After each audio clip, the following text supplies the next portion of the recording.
এই আমলটা এমন আমল জিকির যেটার পরিমাণ আল্লাহ বেশি করে করতে বলেছে। দোয়া হিসাবে যদি এটাই আপনি সারাদিন করতে থাকেন তো আপনার জন্য যথেষ্ট হবে, আল্লাহর কাছে আর কিছু না চাইলেও চলবে।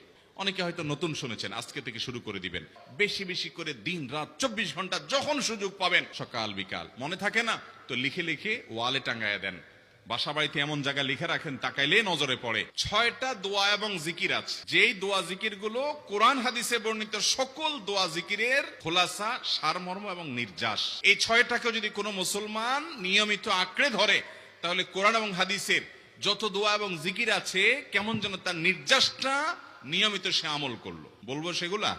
প্রিয় নবী সাল্লাল্লাহু আলাইহি সাল্লাম প্রতিটা পদে পদে, প্রতিটা কাজে কাজে, প্রতিটা মুহূর্তে মুহূর্তে আমাদেরকে জিকির শিক্ষা দিয়েছেন, দোয়া শিক্ষা দিয়েছেন। ইমানদারের জীবনে এমন একটি পদক্ষেপও নাই, এমন একটি কাজও নাই যেই কাজে কোনো না কোনো দোয়া নবী করিম সাল্লাল্লাহু আলাইহি সাল্লাম শিক্ষা দেন নাই, এমন কোনো কাজ নাই। সেই দোয়া, সেই জিকির সম্পর্কে আল্লাহ তাআলা কোরআনে বলেছেন, ইয়া আইয়ুহাল্লাযীনা আমানু, হে ওই সকল লোকেরা যারা ঈমান এনেছো, যারা মহান সত্তা রব্বুল আলামিনকে রব হিসেবে স্বীকৃতি দিয়েছো, সাক্ষ্য দিয়েছো, ঈমান এনেছো, কানেক্টেড হয়েছো, উযকুরুল্লাহ যিকরান কাসীরা, তোমরা আল্লাহর জিকির করো অধিক পরিমাণে, বেশি পরিমাণে। সাধারণ না অন্য আমলের মতো জিকিরের পরিমাণটা হতে হবে সবচাইতে বেশি। আল্লাহ বলেন না কোরআনে কোথাও তোমরা বেশি বেশি নামাজ পড়ো। এই আমলটা এমন আমল জিকির যেটার পরিমাণ আল্লাহ বেশি করে করতে বলেছেন। মুহতারাম হাজিরিন, আমাদের বেশিরভাগ মুসলমানদের অবস্থা হলো আজকাল যে নবী করিম সাল্লাল্লাহু আলাইহি সাল্লামের জিকির, যখন তিনি যে জিকির বা দোয়া করতেন, আমাদের দেশের বেশিরভাগ মুসলমান ভাইরা তার 100 ভাগের 1 ভাগ জিকির সম্পর্কেও আমরা ওয়াকিফ হাল না, জানি না, আমল তো পরের কথা। আমাদের নবী করিম সাল্লাল্লাহু আলাইহি সাল্লাম খাওয়ার শুরুতে আল্লাহর জিকির করতেন না করতেন না? কি বলে খেতেন? বিসমিল্লাহ। খাবার শেষে তিনি দোয়া পড়তেন না পড়তেন না? তিনি যখন ঘুমোতে যাইতেন দোয়া করতেন না? ঘুম থেকে উঠতেন যখন, এমনকি ঘুম থেকে রাত্রে ঘুম ভেঙে গেছে তখনও, ভোর রাতে তাহাজ্জুদের জন্য যখন উঠেছেন তখনও, ওযু করার জন্য শুরু করেছেন ওযু তখনও বিসমিল্লাহ, ওযু শেষ করেছেন তখনও কালিমায়ে শাহাদাত এবং দোয়া। ঘর থেকে বের হচ্ছেন, মসজিদে যাবেন তখনও বিসমিল্লাহি তাওয়াক্কালতু আলাল্লাহ, বিসমিল্লাহ। আবার মসজিদে যাচ্ছেন পথে রাস্তায়ও দোয়া, মসজিদে যখন প্রবেশ করছেন তখনও দোয়া দুরুদ, মসজিদে প্রবেশের পর তাহিয়াতুল ওযু, তাহিয়াতুস সালাত মসজিদ আদায় করতেছেন সেখানেও দোয়া। আর পুরো নামাজটা তো জিকির আর দোয়া আছেই। এরপরে নামাজের পর আবার 5 ওয়াক্ত নামাজের পরের দোয়া জিকির, সকাল সন্ধ্যার দোয়া জিকির, এরপরে বাসায় আবার যাওয়ার সময় মসজিদ থেকে বের হওয়ার দোয়া, বাসায় যাওয়ার পথে দোয়া, বাসায় ঢোকার সময় আবার সালাম এবং জিকির, এরপরে আপনি যখন নাস্তা করবেন তখন আবার বিসমিল্লাহ দোয়া, আপনি যখন বাজারে যাবেন তখন দোয়া, আপনি যখন কাজ শুরু করবেন তখন দোয়া, আপনি যখন ইশরাকের ওয়াক্ত হবে তখন জিকির এবং দোয়া, চাষতের ওয়াক্ত হবে জিকির এবং দোয়া, জাওয়ালের ওয়াক্ত হবে জোহরের ওয়াক্তর আগ মুহূর্তে, সেই সময় জিকির এবং দোয়া সালাত, আবার জোহরের সালাত, জোহরের সালাতের পরে আবার 5 ওয়াক্ত সালাতের পরে জিকির দোয়া।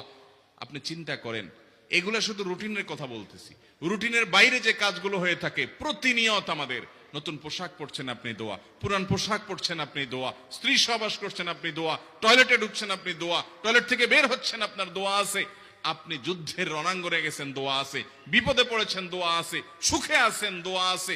সর্বাবস্থায়, প্রতি মুহূর্তে, প্রতি কদমে, প্রতি দমে, প্রতি নিঃশ্বাসে, প্রতি ক্ষণে নবী করিম সাল্লাল্লাহু আলাইহি সাল্লামের পুরো জীবন আপনি হাদিসের ভান্ডার খুললে দেখবেন দোয়া আর দোয়া, জিকির আর জিকির ছাড়া কিচ্ছু নাই। আল্লাহ তাআলা যে কোরআনে বলেছেন, হে ঈমানদাররা তোমরা আল্লাহকে বেশি বেশি জিকির করো, আল্লাহর স্মরণ বেশি বেশি করো। আল্লাহর স্মরণ বাজারে গেলে তখনও থাকবে, ব্যবসা করব তখনও থাকবে, চাকরি করব তখনও থাকবে, ঘুমাবো তখনও থাকবে, ঘুম ভেঙে যাবে তখনও থাকবে, ওযু করতে যাব তখনও থাকবে, গোসল করতে যাব তখনও থাকবে, মসজিদে প্রবেশ করব তখনও থাকবে, কারোর সাথে সাক্ষাৎ হবে তখনও থাকবে, মুসাফা করব তখনও থাকবে, মুআনাকা করব তখনও থাকবে, স্ত্রী সহবাস করব তখনও থাকবে, খাওয়া দাওয়া করব তখনও থাকবে, টয়লেটে যেতে বের হতেও থাকবে। এমন কোন সময় থাকবে না মুসলমানের যে আল্লাহর জিকির, আল্লাহর স্মরণ, দোয়া থাকবে না। আল্লামা ইবনে সাদি রাহিমাহুল্লাহ বিশ্ববিখ্যাত মুফাসসির তাফসীর ইবনে সাদির লেখক, তিনি বলেছেন কোরআন এবং হাদিসে যত দোয়া যত জিকির আছে পরিমাণে এত বেশি যে এর সবগুলো অনুযায়ী আমল, এটা খুব সহজ কাজ না।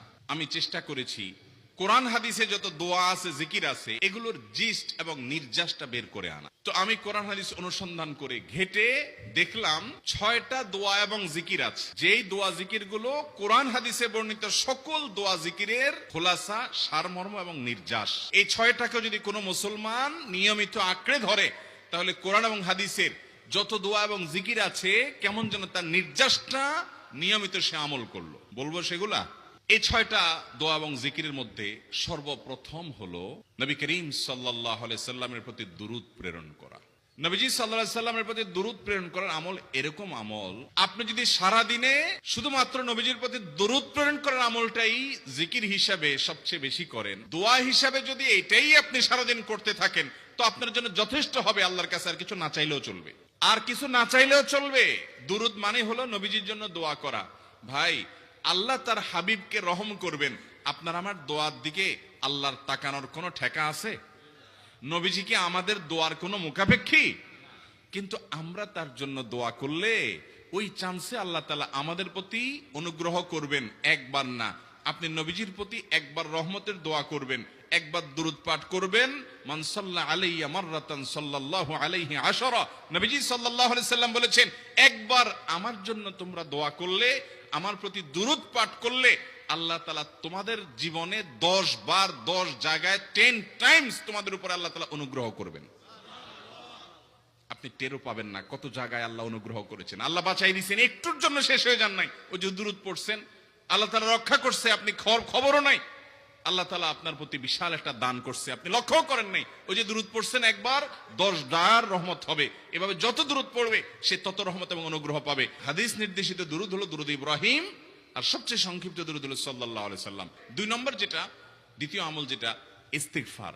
এটাও বেশি বেশি করতে হবে, কারণ ইস্তিগফার সম্পর্কে কোন কোন হাদিসের ভাষ্যের মধ্যে মান লাজিমাল ইস্তিগফার ভাষ্য এসেছে, অর্থাৎ যে ব্যক্তি ইস্তিগফারকে আঁকড়ে ধরবে, এটাকে কন্টিনিউয়াসলি করবে, ইস্তিগফার কখনো ছাড়বে না, সবসময় তার মধ্যে ইস্তিগফার অব্যাহত থাকবে, ওই ব্যক্তিকে আল্লাহ রাব্বুল আলামিন বিভিন্ন পেরেশানি থেকে সারপ্রাইজড হওয়ার মতো এমন এমন পথ বের করে দিবে যে সে চিন্তাও করে নাই।